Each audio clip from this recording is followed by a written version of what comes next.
Hello, and welcome to the Revenue Enablement Podcast, where we work backwards from the broken B2B buying experience and explore what modern revenue teams can do to fix it.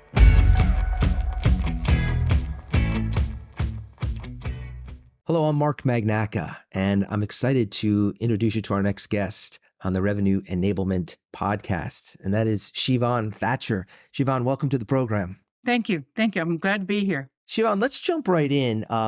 Could you go ahead and start by just giving our listeners a little bit of a background introduction on what you're doing currently and the way that you evolved into sales enablement?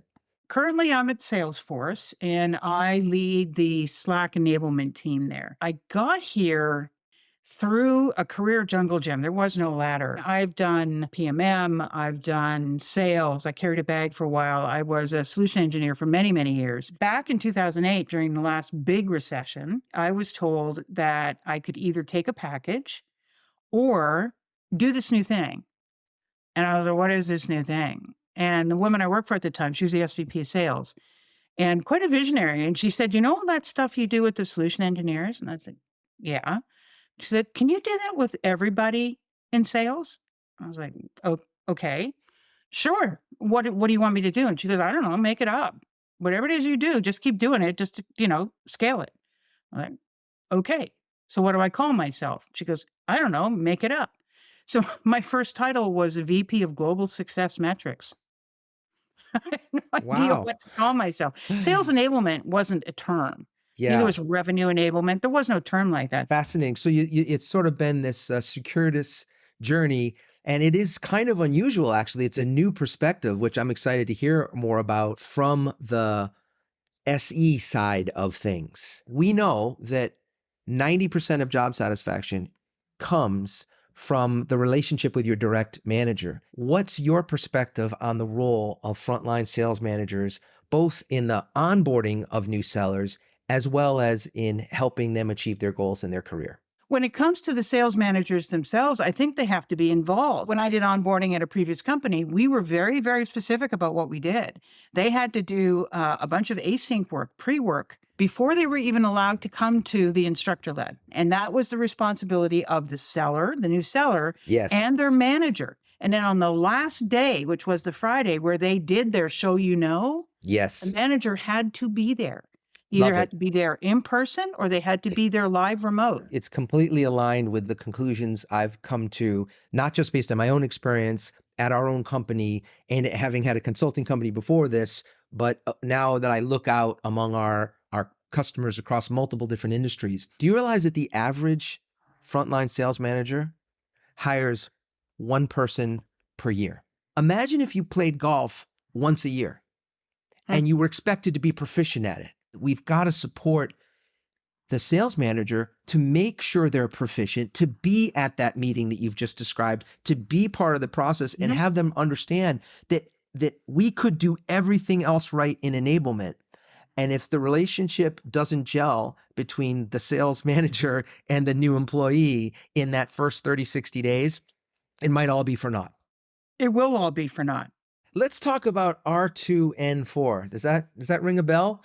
Yeah. I've heard it once or twice or what does that mean? million times. And why is it important? So the way that I talk about enablement, it's a business within a business. So I've got investors who want to give me whatever type of resources I need, and I give them back results. I've got a supply chain, typically PMM or whoever, who want to put something in front of my sellers. But then the linchpin of all of enablement, the success of enablement, is that relationship between enablement and the sales manager. Because enablement is responsible to the whole sales organization to ensure that they're getting all of the right training, messaging. So that is the R2 piece of it. The N4 piece of it is we are responsible to the sales organization. We are not responsible for the sale. We can bring all the best programs. We can have all the best investment. We can have the fanciest supply chain. We can get all the support we need from the infrastructure within the company, tools, everything else. But if that relationship is broken and one influential sales manager, frontline or otherwise, goes, I don't want to do it, then no program is going to be successful.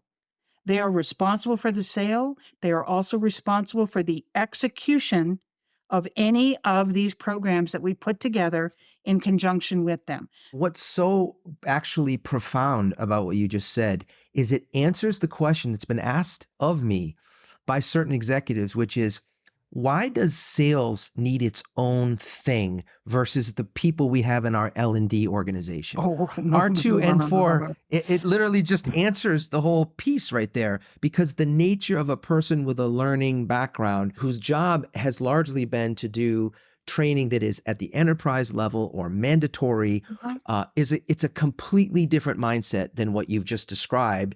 And it can exist in parallel, but it doesn't take the place of. What I love about this conversation is that we've talked about what we agree is the critical link, and that is the sales manager. And frankly, so much of sales enablement isn't focused on the sales manager. It's focused on the seller, right? Yep. What do you think we are getting wrong about the way we interact with the sales management function in enablement now? I think it's from the enablement function, we're not pushing hard enough on accountability. And I think from the other side, we are trying to get some of the work we should be doing done by enablement so that we can get other work done. If you're a sales manager and you've got a quota and your team isn't doing the training and you're not meeting your numbers and you're blaming enablement, what you're actually saying is, I want enablement to close my deals. You want to do your salespeople to close your deals, and you do that by executing on the programs we've all agreed are the ways to go forward. Now, from the enablement side of it, the people that do this role are in service.